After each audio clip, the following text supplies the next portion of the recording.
waddadan aan ku sugannahay waxay u dhaxaysaa labada magaalo ee ay u qaybsan tahay magaalada Eyl oo ka tirsan gobolka Nugaal. gabdhahan baan waddada kula kulmay waxay ka yimaadeen Eysha dhinaca badda jirto waxayna ku socdaan magaaladii weyneed ee Eyl. waa arday iskuulkii dharkiisa qaba adeer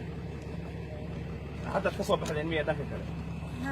ay magaceeda maxaa la yiraahdaa dhanka Beday dhankana marka waa magaaladii Eyl oo laba dhinac u qaybsan dhankan waa Daawad dhankana waa Beday. fasalkee tahay form 3 dugsiga saraad fasalka saddexaad ka tahay hay magacaaga maxaa la yiraahdaa sagal marka waa 5 kilomitir 5 kilomitir ma iskuulka u lugaysaa waana ka soo lugaysaa ma sha Allah. hay maanta xisadaha qaadanayso waa maxay imtixaan chemistry maxaad wadataa maalka kale waxaad wadataa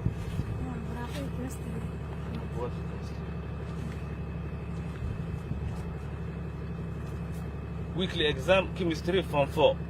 ما في انجليزي lagu qaataa marka meeqa saacadood imtixaanka soconaya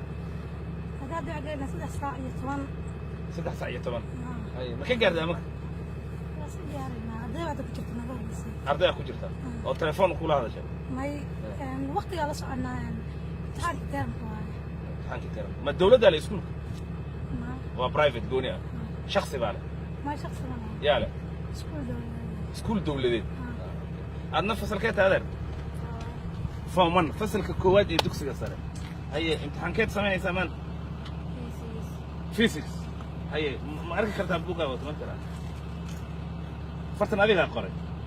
form 1 physics syllabus okay introduction of physics meaning and branches of physics okay physics